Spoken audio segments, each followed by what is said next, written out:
ഇതുപോലത്തെ ഒരു കാഴ്ച നമ്മുടെ ഗൈഡും ആദ്യമായിട്ടാണ് കേട്ടോ കാണുന്നത്.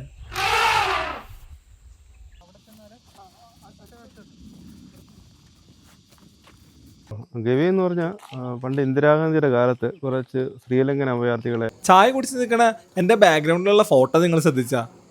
നമ്മൾ അലാറൊക്കെ അടിക്കുന്നതിന് മുമ്പ് തന്നെ ഈ ചൂളക്കാക്കയുടെ സൗണ്ട് കേട്ടിട്ടോ എനിക്ക്.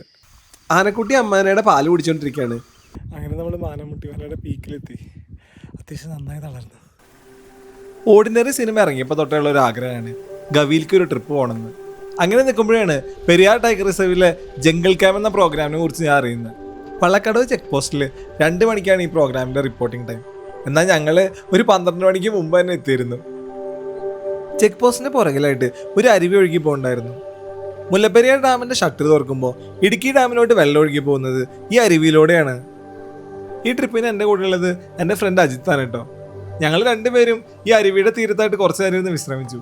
നമ്മൾ മാത്രമല്ല, വേറെയും കുറച്ച് ടൂറിസ്റ്റുകളും ഉണ്ടായിരുന്നു കേട്ടോ ഇവിടെ. ഗവിയിലേക്ക് പോകാനുള്ള ഏറ്റവും ചിലവ് കുറഞ്ഞൊരു ഓപ്ഷനാണ് ഈ KSRTC. കുമളിയിൽ നിന്ന് പത്തനംതിട്ടയ്ക്കാണ് കേട്ടോ ഈ ബസ് പോകുന്നത്. അത് മാത്രമല്ല, അവധി ദിവസങ്ങളിലൊക്കെ KSRTCയുടെ ഉല്ലാസയാത്രാ ട്രിപ്പുകളുണ്ട് കേട്ടോ ഗവിയിലേക്ക്.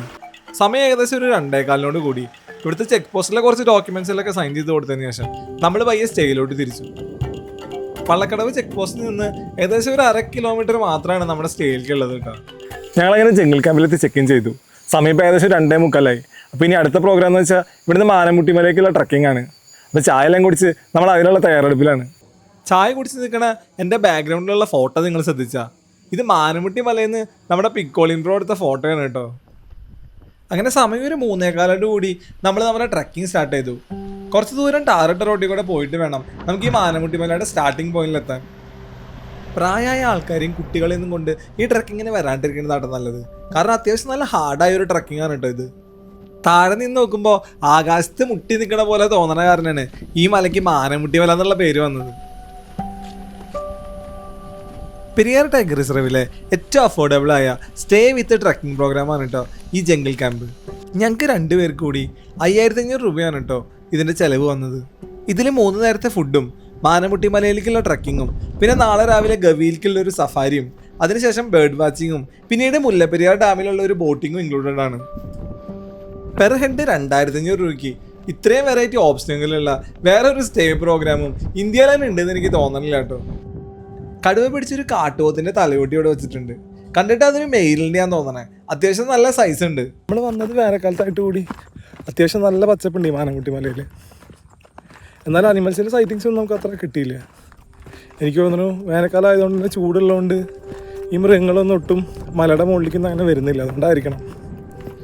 മഴക്കാലത്തൊക്കെ ഇവിടെ അത്യാവശ്യം നല്ല അനിമൽ സൈറ്റിങ് കിട്ടാറുണ്ട്. അത് മാത്രമല്ല, ഫെബ്രുവരി മാർച്ച് മാസങ്ങളിലൊക്കെ മാനമുട്ടി മലയിലും പരിസര പ്രദേശങ്ങളിലൊക്കെ കൺട്രോൾ ബേണിംഗ് നടത്തിയിട്ടുണ്ടായിരുന്നു.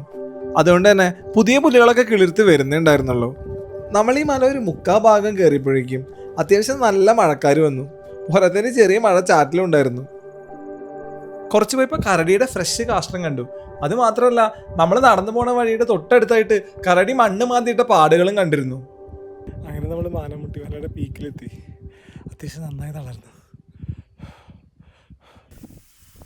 അജിത്തിന്റെ മുഖത്തെ എക്സ്പ്രഷൻ കണ്ടാൽ തന്നെ മനസ്സിലാവുണ്ടാ ഈ മല കയറാൻ എത്ര ബുദ്ധിമുട്ടുണ്ടെന്ന്.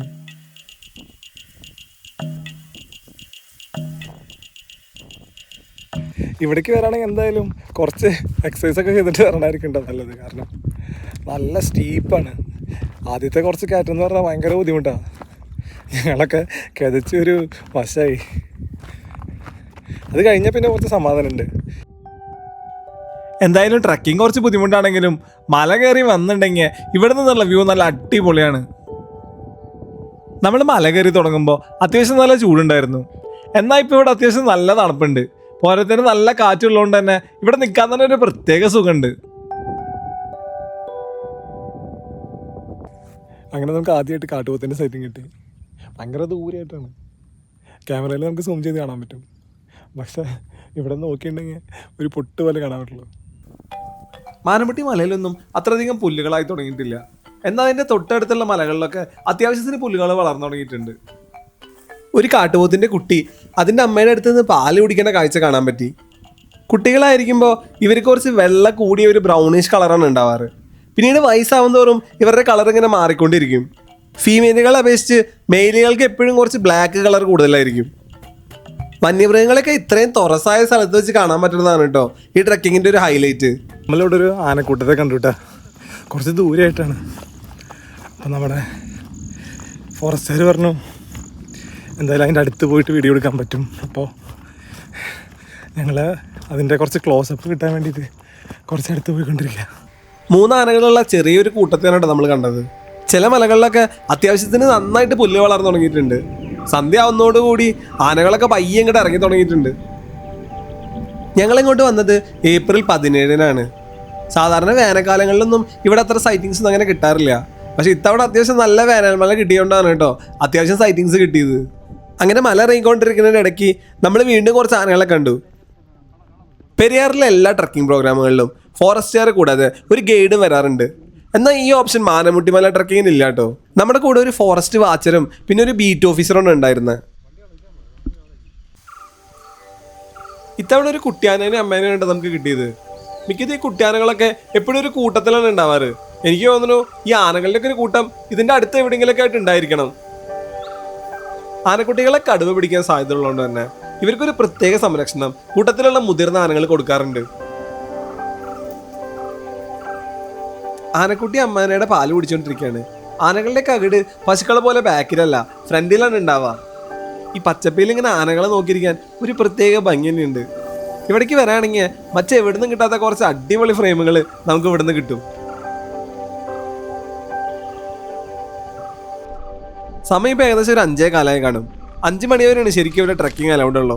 അതാണ് ഈ പ്രോഗ്രാമിൻ്റെ ചെറിയൊരു പോരായ്മ. കാരണം കാട്ടിലും മൃഗങ്ങൾ ഇറങ്ങുന്ന കറക്റ്റ് സമയത്ത് തന്നെ നമ്മൾ വെട്ടിങ് ഇടയ്ക്കെടുത്ത് തിരിച്ച് സ്റ്റേയിലോട്ട് പോവാണ്. അങ്ങനെ ഞങ്ങൾ തിരിച്ച് സ്റ്റേയിൽ വന്ന് നല്ലൊരു അടിപൊളി ഡിന്നറെല്ലാം കഴിച്ച് സുഖമായിട്ട് ടെൻറ്റിൽ കിടന്നുറങ്ങി. അങ്ങനെ രാവിലെ 5:30 നമ്മൾ എണീറ്റു. 6 മണിക്ക് ഇവിടെ നിന്ന് ഗവിക്ക് സഫാരി ഉണ്ട്. എൻ്റെ പുറകിൽ ഒരു ചൂളക്കാക്ക ഉണ്ട്. അപ്പോൾ അത് ഭയങ്കരമായിട്ട് സൗണ്ട് ഉണ്ടാക്കുന്നുണ്ടായിരുന്നു. നമ്മൾ അലാറൊക്കെ അടിക്കുന്നതിന് മുമ്പ് തന്നെ ഈ ചൂളക്കാക്കയുടെ സൗണ്ട് കേട്ടിട്ടോ എനിക്ക്. രാവിലെ 6:30 വള്ളക്കടവ് ചെക്ക് പോസ്റ്റിൻ്റെ അവിടെ നിന്നാണ് ഗവിക്കുള്ള സഫാരി സ്റ്റാർട്ട് ചെയ്യുന്നത്.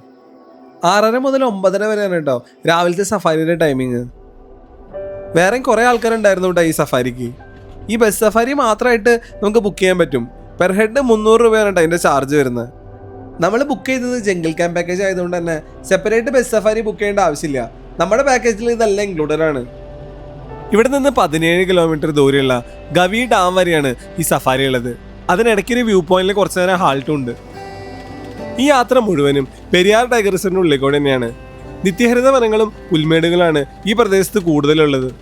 നമ്മൾ വന്ന സമയത്ത് ഈ പുൽമേടുകളിലൊക്കെ ഭയങ്കര കോടയായിരുന്നു. അതുകൊണ്ട് തന്നെ ഒന്നും കാണാൻ പറ്റുന്നുണ്ടായിരുന്നില്ല.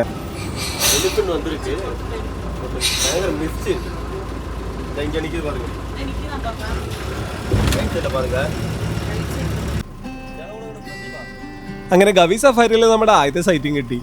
ഈ ആന നിൽക്കുന്ന സ്ഥലത്തൊക്കെ ഭയങ്കര കോടയായതുകൊണ്ട് തന്നെ അത്ര അടിപൊളി വിഷ്വൽസ് ഒന്നും നമുക്ക് കിട്ടിയില്ല. ഈ പിടിയാനകളൊന്നും ഇങ്ങനെ ഒറ്റയ്ക്കധികം നടക്കാറില്ല. മിക്കതും ഇതിന്റെ കൂട്ടം ഇതിന്റെ അടുത്ത് തന്നെ ഉണ്ടായിരിക്കണം. ഈ കോട കാരണം നമുക്കത് കാണാൻ പറ്റാത്തതായിരിക്കും. ഇവിടുത്തെ പുൽമേടുകളിലൊക്കെ മിക്കപ്പോഴും ആനകളുടെയും കാട്ടുപോത്തുകളുടെയും കരടികളുടെയും ഒക്കെ സൈറ്റിംഗ് കിട്ടാറുണ്ട്. നമ്മൾ ഇന്നലെ പോയ മാനമുട്ടി മലയും ഈ റോഡിന്റെ സൈഡിലായിട്ട് തന്നെയാണ് കേട്ടോ ഉള്ളത്.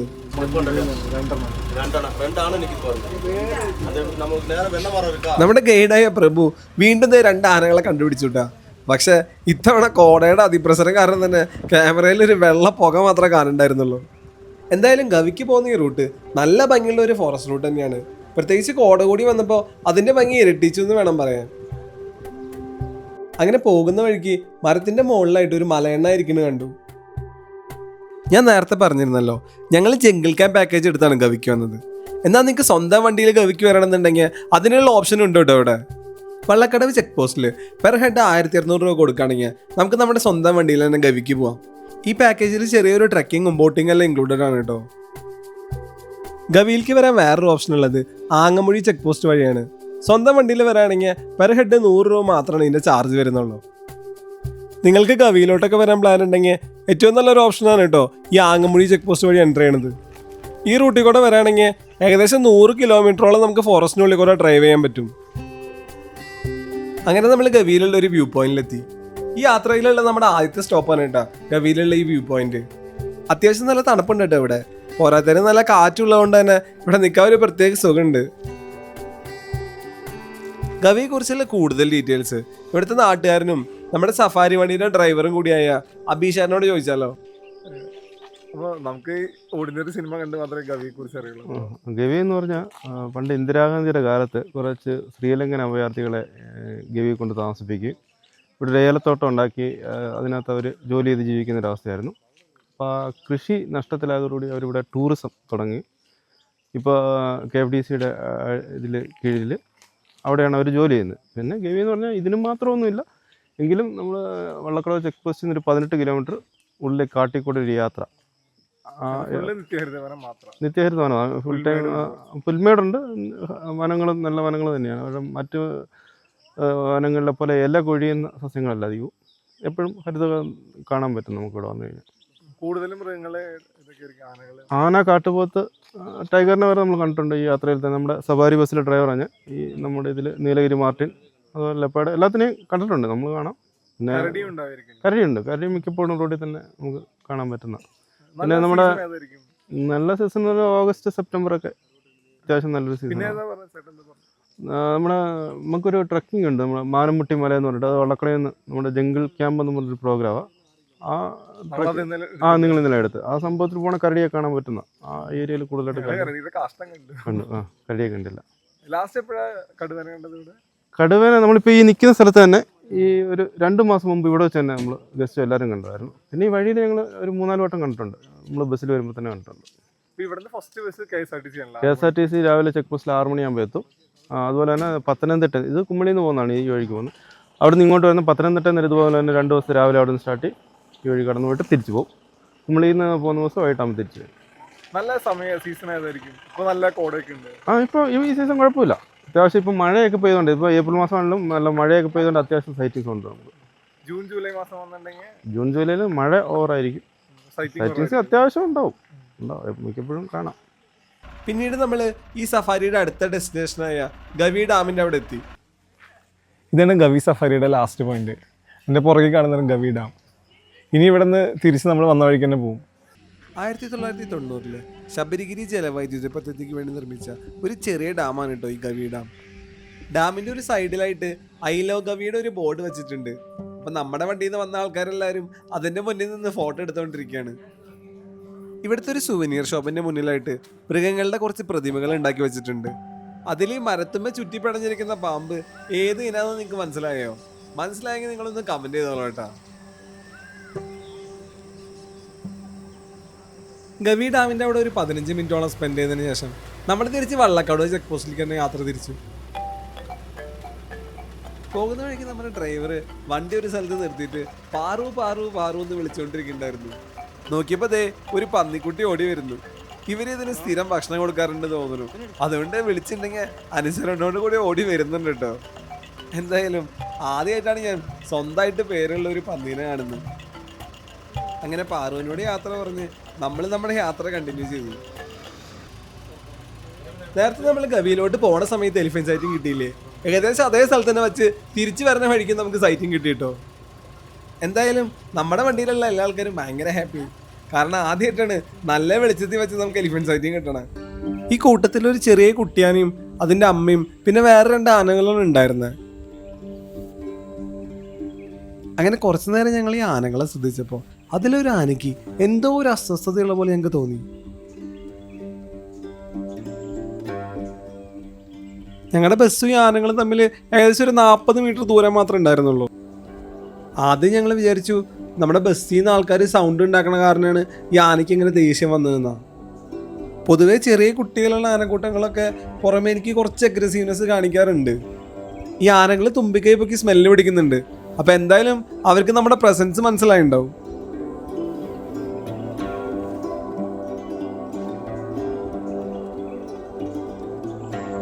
എന്തായാലും ഈ നടുവിൽ നിൽക്കുന്ന ആന കട്ട കലിപ്പിലാണ്. ഇത്രയും ദേഷ്യമുള്ള ഒരു കാട്ടാനെ ഞാൻ ഇതുവരെ നേരിട്ട് കണ്ടിട്ടില്ല കേട്ടോ.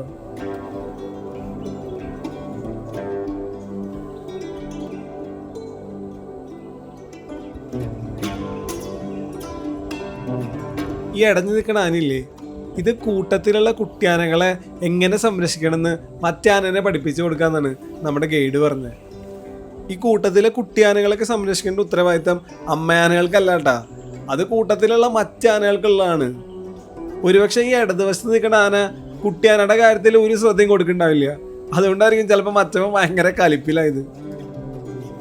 സാധാരണ ആനകൾ നമ്മുടെ പ്രസൻസ് ഒക്കെ അറിയുകയാണെങ്കിൽ കുട്ടിയാനകളെ എപ്പോഴും അവർ ഹൈഡ് ചെയ്ത് വെക്കും. എന്നാൽ നമ്മുടെ ഇടതുവശത്തുള്ള ആന കുട്ടീനെ ഒന്നും ശ്രദ്ധിക്കാണ്ട് സ്വന്തം കാര്യം നോക്കിപ്പോയി.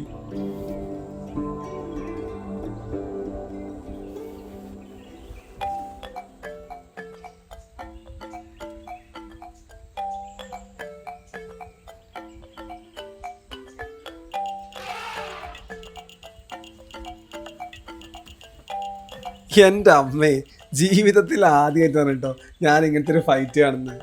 Once in a lifetime moment എന്നൊക്കെ വേണമെങ്കിൽ പറയാം. നിങ്ങൾ വേണമെങ്കിൽ ഒന്ന് റീവൈൻഡ് അടിച്ച് നോക്കിക്കോട്ടാ.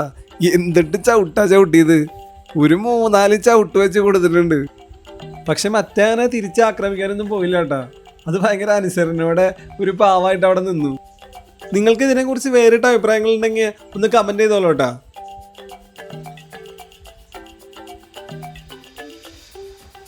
എന്തുകൊണ്ടാണ് ഈ ആനകൾ ഇങ്ങനെ ചെയ്യണമെന്ന് അറിയാനായിട്ട് നമ്മുടെ ഗൈഡും ഇവരെ സൂക്ഷ്മമായിട്ട് നിരീക്ഷിക്കുന്നുണ്ടായിരുന്നു.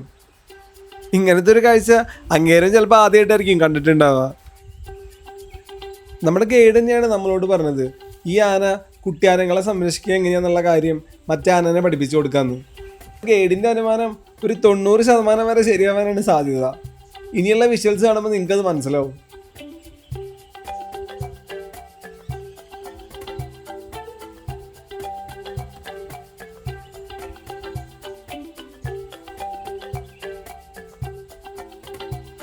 നമ്മുടെ വണ്ടിയിലുള്ള എല്ലാവർക്കും തന്നെ ഈ ആനക്കാഴ്ചകളിൽ നിന്നൊന്നും കണ്ണെടുക്കാൻ തന്നെ തോന്നുന്നുണ്ടായിരുന്നില്ല. ഞാനാണെങ്കിൽ ഒന്നും മിസ്സാക്കാതെ എല്ലാം വീഡിയോയിൽ പകർത്താനുള്ള തിരക്കിലായിരുന്നു. ഈ ആനകളുടെ വിഷ്വൽസൊക്കെ നിങ്ങൾക്ക് ഇഷ്ടപ്പെടുകയാണെങ്കിൽ എന്തായാലും ഒന്ന് കമൻറ്റ് ചെയ്തോളൂ കേട്ടോ. ആനയുടെ കലിപ്പ് ഇതുവരെ തീർന്നില്ല കേട്ടോ. ഒരു വലിയ വടിയല്ലേ ദേ ഇപ്പം തന്നെ ആകാശത്തോട്ട് തെറിച്ചു പോയത്. നിങ്ങളത് കണ്ടില്ലെങ്കിൽ ഒന്ന് ബാക്ക് അടിച്ച് നോക്കിയാൽ മതി കേട്ടോ. നമ്മുടെ സഞ്ജു സാംസൺ ബാറ്റ് ആകാശത്തോട്ട് കറക്കിടുന്ന പോലെ ഒരു വടി അങ്ങോട്ട് കറങ്ങി പോണ്ടായിരുന്നു.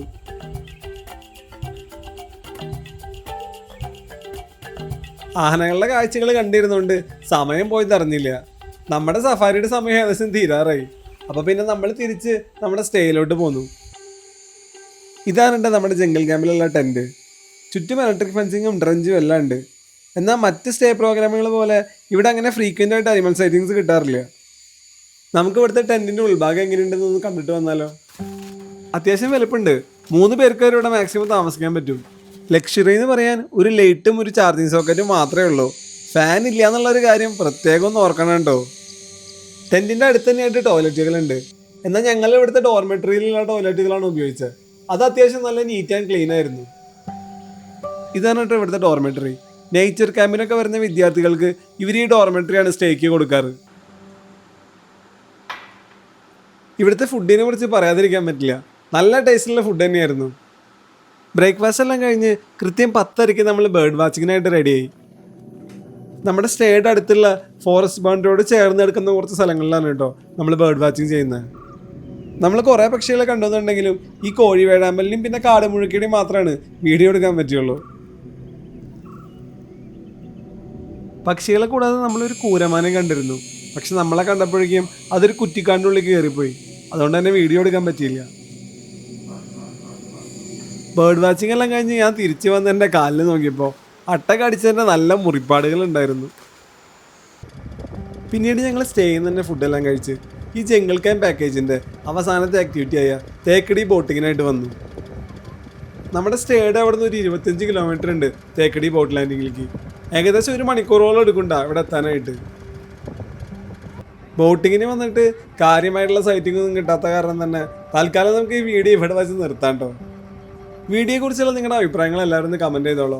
അതുപോലെ തന്നെ വീഡിയോ ഇഷ്ടപ്പെടുകയാണെങ്കിൽ ലൈക്ക് ചെയ്യാനും സബ്സ്ക്രൈബ് ചെയ്യാനും മറക്കണ്ട. അപ്പോൾ പുതിയൊരു വീഡിയോയിൽ വീണ്ടും കാണുന്നവരെ എല്ലാവർക്കും ബൈ ബൈ.